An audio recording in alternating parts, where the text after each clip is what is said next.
सुबह का नाश्ता हेल्दी और कलरफुल हो तो दिन और भी फ्रेश लगता है। आज हम बना रहे हैं जूसी चिकन सैंडविच जिसमें होंगी फ्रेश वेजिटेबल्स, बिल्कुल इजी और ब्रेकफास्ट के लिए परफेक्ट। बिस्मिल्लाहिर्रहमानिर्रहीम, अस्सलाम वालेकुम गाइस, आई होप कि आप सब खैरियत से होंगे। आज हम बनाएंगे बहुत ही टेस्टी फ्लेवरफुल से सैंडविच चिकन और वेजिटेबल्स के साथ जो खाकर मज़ा आने वाला है।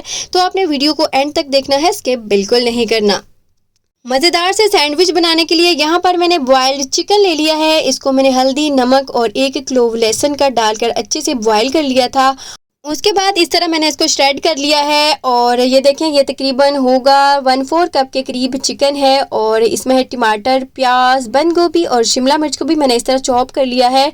1/4 कप ही इसमें इस तरह बारीक कटी हुई बंद गोभी शामिल करेंगे और 1/4 से थोड़ा सा कम प्याज है, ये भी फाइन चॉप किया हुआ है और टमाटर के बीज हटा दिए थे। तकरीबन ये 1.5 टेबलस्पून तक होगा, आप 2 टेबलस्पून भी शामिल कर सकते हैं। और 2 टेबलस्पून है शिमला मिर्च, इसको भी मैंने बारीक फाइन चॉप कर लिया है।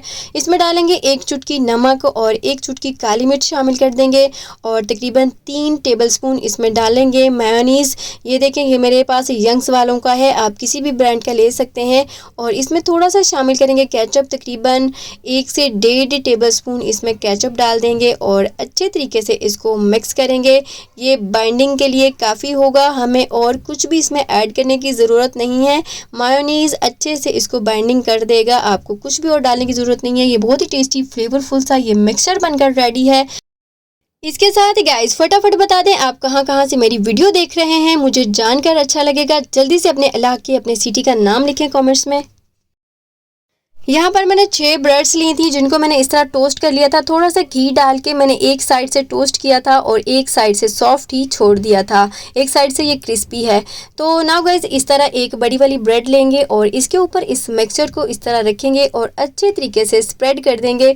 अगर आप चाहें तो इसके ऊपर केचप और मेयोनीज और डाल सकते हैं, लेकिन और कुछ भी डालने की ज़रूरत नहीं है। ऐसे भी बना के खाएँ तो बहुत ही टेस्टी फ्लेवरफुल से बनते हैं। नाउ गाइस अच्छे से स्प्रेड कर देना है। अब इसका दूसरा पार्ट इसके ऊपर रखेंगे। ये देखें, इसका दूसरा पीस एक साइड से क्रिस्पी और एक साइड से सॉफ्ट, तो ये बहुत ही क्रंची मज़ेदार से ये सैंडविच बनते हैं। तो नाउ गाइस इसकी कटिंग कर लेंगे।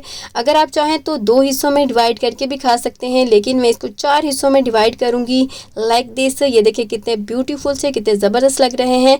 रिमेनिंग सैंडविच भी मैंने इसी तरह बना के तैयार कर लिए थे। वो थोड़े छोटे साइज़ के थे, लेकिन फिर भी मैंने इनको 4 पार्ट्स में डिवाइड किया। तो ये छोटे छोटे चुनने मुन्ने से लग रहे हैं, लेकिन खाने में इनका टेस्ट इतना ज़्यादा होता है कि आपको मज़ा आ जाएगा। एक दफ़ा मेरे कहने पे इस रेसिपी को ट्राई ज़रूर कीजिएगा। इतना टाइम भी नहीं लगता, 5 से 10 मिनट लगते हैं और ये रेसिपी बनकर तैयार हो जाती है। बहुत ही क्विक एंड इजी रेसिपी है, तो आपने इस रेसिपी को ट्राई ज़रूर करना है। आप बच्चों को लंच बॉक्स में दे सकते हैं, ब्रेकफास्ट में भी दे सकते हैं, बच्चे बड़े सभी शौक से खाएंगे। सो गाइज बस यही थी हमारी हेल्दी और tasty chicken vegetable sandwich recipe. Video पसंद आए तो लाइक, शेयर और सब्सक्राइब ज़रूर करें। चलिए गाइज ब्रेकफास्ट एंजॉय करते हैं। इसके साथ ही गाइज इजाज़त चाहेंगे, दुआओं में याद रखिएगा और अपना बहुत सारा ख्याल रखिएगा। अब मिलेंगे एक न्यू मज़ेदार रेसिपी के साथ, तब तक के लिए अल्लाह हाफिज़।